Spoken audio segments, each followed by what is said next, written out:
सिर्फ इक्वेशन बनाने से काम नहीं चलता, इक्वेशन को सॉल्व करना भी आना चाहिए। So good morning everyone, this is JP sir. भाई साहब, इस वीडियो में हम सीखने वाले हैं जो कुछ भी हमें 4.2 में काम आएगा उस सब का इंट्रोडक्शन में इस वीडियो में खत्म करके जाने वाला हूं। समझेंगे क्या होता है solution of a quadratic equation by factorisation, मतलब किसी भी क्वाड्रेटिक इक्वेशन के सॉल्यूशंस कैसे निकालूं फैक्टराइजेशन मेथड से, ये समझने वाले हैं। लेकिन उससे भी जरूरी सॉल्यूशन का मतलब क्या होता है, solution of a quadratic equation इसका मतलब क्या। देखो, अगर मेरे पास एक क्वाड्रेटिक इक्वेशन हो, मान लेते हैं एक एग्जांपल ले लेते हैं x² - 5x + 6 = 0। ये एक इक्वेशन है, ये एक क्वाड्रेटिक इक्वेशन है। क्वाड्रेटिक इक्वेशन क्यों भाई साहब, जो इसका वेरिएबल है उसकी हाईएस्ट पावर कितनी है, 2 है, मतलब डिग्री 2 है, और डिग्री 2 वाले इक्वेशन को हम बोलते हैं क्वाड्रेटिक इक्वेशन। क्या चीज़ यार, क्वाड्रेटिक इक्वेशन, इसलिए ये क्वाड्रेटिक इक्वेशन है। इसके सॉल्यूशन का मतलब क्या, ध्यान से समझना। x की ऐसी वैल्यू जो इस इक्वेशन को सेटिस्फाइड कर दे।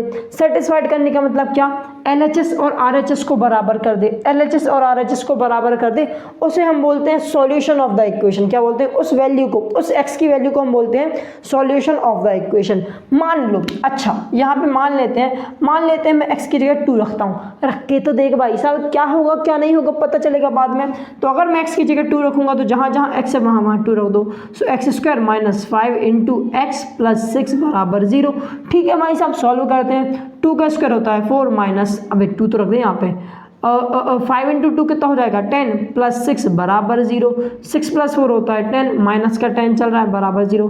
10 में से 10 जाएगा तो बचेगा 0 बराबर 0। अब ज़रा ध्यान से देखो, यहाँ पे क्या आ गया, LHS बराबर RHS।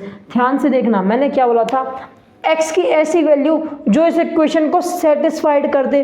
सेटिस्फाइड करने का मतलब क्या, LHS और RHS को बराबर कर दे, उस x की वैल्यू को हम बोलते हैं सॉल्यूशन ऑफ द इक्वेशन। क्या बोलते हैं यार, सॉल्यूशन ऑफ द इक्वेशन, या फिर बोल दिया जाता है रूट। क्या बोल दिया जाता है, रूट्स ऑफ द इक्वेशन। क्या बात समझ आ रही है, ठीक है, बिल्कुल बात समझ आ गई होगी सॉल्यूशन का मतलब। अब जरा समझना, यहाँ तो मैंने मन से रख दिया x की वैल्यू 2, मन से रख दिया मैंने x की वैल्यू 2, लेकिन हर बार थोड़ी आपको दी जाएगी भाई सब x की वैल्यू 2 रखो, x की वैल्यू 5 रखो, 10 रखो, 15 रखो, नहीं होगा। हमसे क्या बोल दिया जाएगा, हमसे बोल दिया जाएगा भाई साहब आपके पास ये एक इक्वेशन है, ठीक है, मान लो ये इक्वेशन है, ठीक है, या फिर थोड़ी सी चेंज कर देंगे इसको, हम क्या करते हैं थोड़ा सा बदल देते हैं, थोड़ा सा यहाँ पे रख दो 3, यहाँ पे रख दो 2। मान लो हमारे पास ये एक इक्वेशन है, ठीक है। अब बोला गया इस इक्वेशन के सॉल्यूशन निकालो फैक्टराइजेशन मेथड से।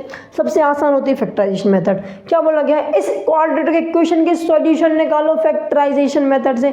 तो कैसे करेंगे, वैसे तो तुम सीख क्या हो यार फैक्टराइजेशन मेथड, पुराने क्लासेस में या फिर 9th क्लास में भी सीखा होगा, या कुछ चैप्टर जो हमने अभी तक पढ़े उनमें भी सिखाया ही मैंने, फिर भी सिखाऊंगा, आराम से सिखाऊंगा। जिन्होंने वो वीडियो नहीं देखी वो यहाँ पे देख लो।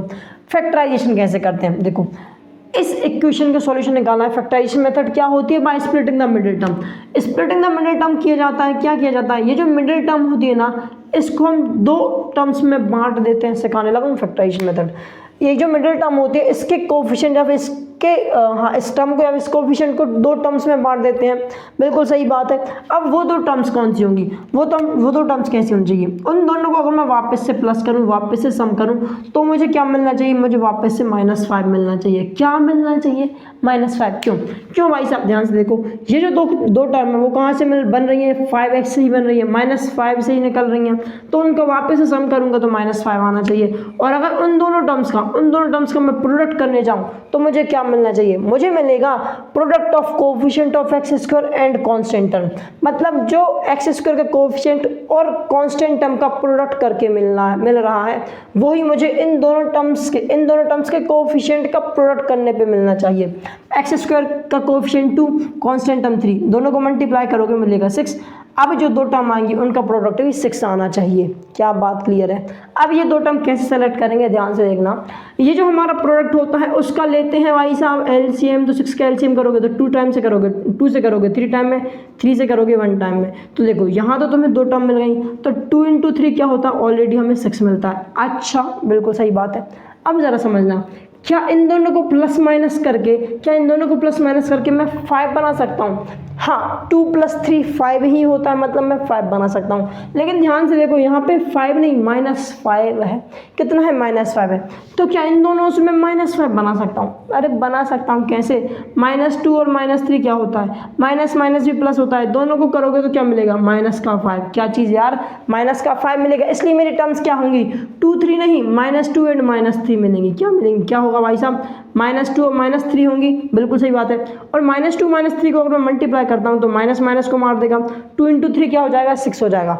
मतलब -2 -3 को मल्टीप्लाई करने पे 6 मिलेगा, -2 -3 को प्लस करने पे -5 मिलेगा। तो ये दोनों ही टर्म होने वाली है। बिल्कुल इन डेप्थ समझा रहा हूँ भाई साहब। तो जरा आप सॉल्व करते हैं, बीच वाले को ही छेड़ेंगे, आजू बाजू को जैसे हैं वैसे रहने दो। सो 2x² -2x - 3x + 3 = 0। 2 और 3 थी, -2 -3 थी, वो लिख दी मैंने।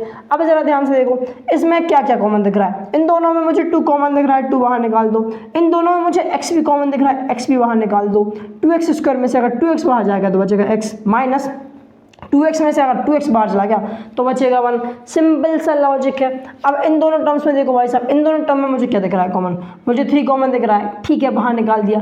बचेगा क्या अंदर? -x + 1 बराबर में 0 है, चलना है चलने दो। ठीक भाई साहब, ठीक भाई साहब। अब जरा समझने की कोशिश करना, यहाँ x - 1 है और यहाँ -x + 1 है। तो क्यों ना मैं यहाँ से भी माइनस बाहर निकाल दूँ, यहाँ से भी माइनस बाहर निकाल दूँ।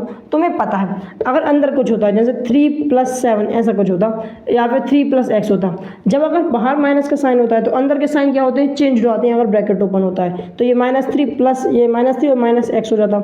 उसी तरीके से अंदर जो भी साइन है, अंदर माइनस अगर मैं बाहर निकालूंगा तो अंदर जो भी साइन है वापस से चेंज हो जाएंगे। अगर मैं यहाँ से माइनस बाहर निकालता हूँ तो जो माइनस का x है वो प्लस का x हो जाएगा, और जो प्लस का 1 है वो किसका हो जाएगा? माइनस का 1 हो जाएगा। अब जरा ध्यान से देखो, एक टर्म ये है, एक टर्म ये है, दोनों में तुम्हें क्या कॉमन दिख रहा है? x - 1। तो x - 1 बाहर निकाल दो, अंदर क्या बचा रह जाएगा? 2x - 3 = 0। क्या चीज़ यार? 2x - 3 = 0। इसमें कोई शक क्वेश्चन वाली बात नहीं है। अब थोड़ा स्पीड बनाते हैं, फटाफट सॉल्व करते हैं। अब ध्यान से देखना, ये दोनों मल्टीप्लाई में इक्वल टू के एक साइड 0 है। एक चीज़ मल्टीप्लाई में इसको इक्वल टू के साइड में जाएंगे, इसको इक्वल टू के साइड में जाएंगे तो डिवाइड में हो जाएगी। तो क्या हो जाएगा? 2x - 3 = 0/x - 1। x - 1 डिनोमिनेटर में, लेकिन किसके? 0 के डिनोमिनेटर में। तो भाई साहब 0 के डिनोमिनेटर में कुछ भी हो तो वो 0 ही हो जाता है। इसी तरीके से अगर मैं x - 1 को ना भेज के 2x - 3 को 0 के इक्वल भेज दूँ तो x - 1 = 0/2x - 3 होगा। x 0 के नीचे कुछ भी हो 0 ही हो जाता है। मतलब 2 केस बन सकते हैं, एक तो या फिर ये। तो ध्यान से देखो, यहाँ से x की वैल्यू निकालो तो 2x = 3, x = 3/2। इस तरीके से यहाँ पे निकालेंगे x की वैल्यू 1। मतलब x की ये 2 वैल्यू आ रही हैं, x की यह वैल्यू आ रही, 2 वैल्यू आ रही। तो क्या दोनों ही वैल्यू इस इक्वेशन को सेटिस्फाइड करेंगी?